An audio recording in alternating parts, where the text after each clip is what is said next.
আসসালামু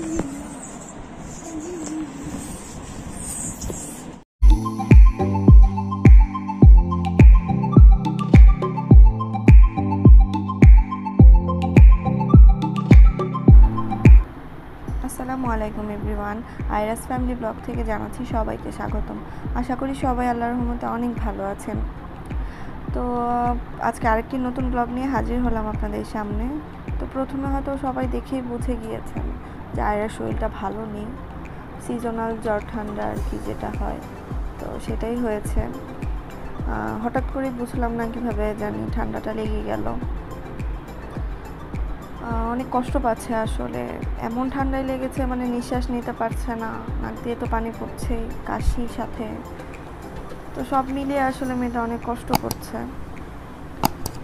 তো সকালবেলা উঠে আর কি একটু চুপ করে শুয়েছিল, তারপরে খাওয়ানোর চেষ্টা করলাম, কিছুই খেলো না। বাবা হাসানোর চেষ্টা করছে, আমিও তো সাথে আছি, বাট সে কিছুই খেতে যাচ্ছে না, একদম কিছু না, মুখের রুচি পুরোই চলে গেছে। তো তারপরও যতটুকু আর কি ওকে হাসানো যায় সেই প্রেক্ষিতে আর কি ওকে ভালো রাখার চেষ্টা করা। আসলে ওর জন্যই তেমনভাবে কোনো শ্যুট করতে পারছি না, এর জন্য নিউ ব্লগও আপলোড দিতে পারছি না।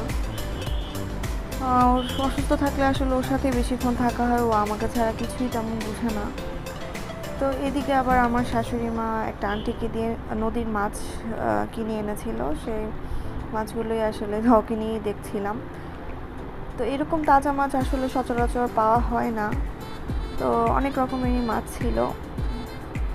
তো আসলে এই মাছগুলো দেখে আমার আর মার দুজনেরই বাবার কথা খুবই মনে পড়ছিল, কারণ উনি বেশি লাইক করতো এই নদীর মাছগুলো। সচরাচর ঢাকায় এমন নদীর মাছ পাওয়া যায় না, তারপরেও হয়তো বা লোকগুলোই যদি বলে দিত যে মামা এটা নদীর মাছ, তাও সে অনেক খুশি হয়ে নিয়ে আসতো। তা আল্লাহ তাকে বেহেশত নসিব করুক। স্মৃতি জড়িত অনেক কিছুই আসলে দেখলেই মনে পড়ে যায় তার কথা। এই তো আয়রাকে একটু শাওয়ার করিয়ে দিয়েছিলাম, তারপরে একটু ঘুম পাড়িয়ে দিলাম। কিছুই খেলো না, আসলে খাওয়াতে পারলাম না, মুখের রুচিটা অনেকটাই চলে গেছে। ঘুমটাও আসলে নিঃশ্বাস যেহেতু তেমনভাবে নিতে পারছিল না, ঘুমটাও বেশিক্ষণ আসলে ঘুমায়নি, বিকালে 1 ঘন্টা ঘুমায় পরে উঠে গিয়েছে। তো ওর ড্রেস চেঞ্জ করে একটু রিফ্রেশ করার জন্য আসলে খেলছিলাম, যাতে ও একটু খাওয়াতে পারি কিছু, খেলার ছলে হোক বা যেভাবেই হোক। তো 2-1 চামচে খিচুড়ি খাওয়াতে পারছিলাম আর কি, আর খেতে চাচ্ছিল না। আসলে বড়রাই তো আমরা কাহিল হয়ে যাই, আর ছোটরা একটুতেই তো অবশ্য অসুবিধা বেশি মনে করে, শরীরটাও ভালো লাগে না। তো এখন সবাই সবার দিক থেকে আসলে সাবধানে থাকবেন। এখন ডেঙ্গুর প্রকোপটাও যেভাবে বেড়ে গিয়েছে, আর সাথে করোনা তো আছেই।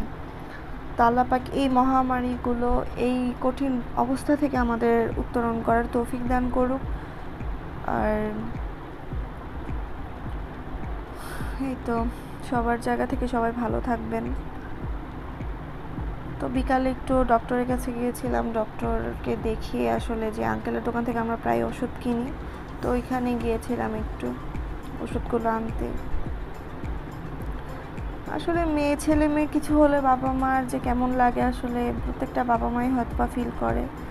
বাবা মা হওয়ার আগ পর্যন্ত সেই ফিলটা হয়তো বা তেমনভাবে থাকে না, বাবা মা হওয়ার পরে আসলে বেশি বোঝা যায় যে সন্তানদের একটু কিছু হলেও অনেক বেশি কষ্ট মনে হয়।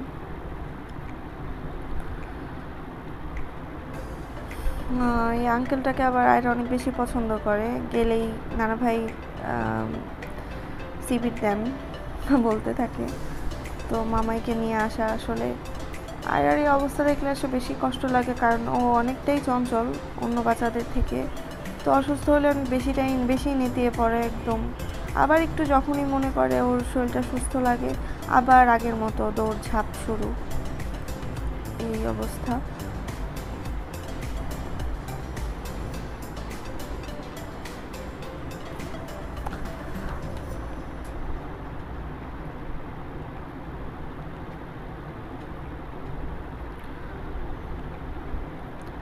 আসলে মোবাইলে ডক্টর ডক্টর দেখতে দেখতে মানে ডক্টরের ভিডিও বা বেবি ভিডিওগুলো দেখতে দেখতে যে ডক্টর অনেকের কাছেই শুনি বেবিরা ডক্টরকে ভয় পায়, বাট আয়রা অনেক এনজয় করে ডক্টরের কাছে আসলে। এই তো আলহামদুলিল্লাহ, আল্লাহ যাতে তাড়াতাড়ি সুস্থতা দান করেন। সবাই আমার মেয়েটার জন্য দোয়া করবেন, আল্লাহ যাতে তাড়াতাড়ি ওকে সুস্থতা দান করেন। আর আমার চ্যানেলটার সাথেই থাকবেন। আজকে এই পর্যন্ত, সবাই ভালো থাকবেন, সুস্থ থাকবেন, আল্লাহ হাফেজ।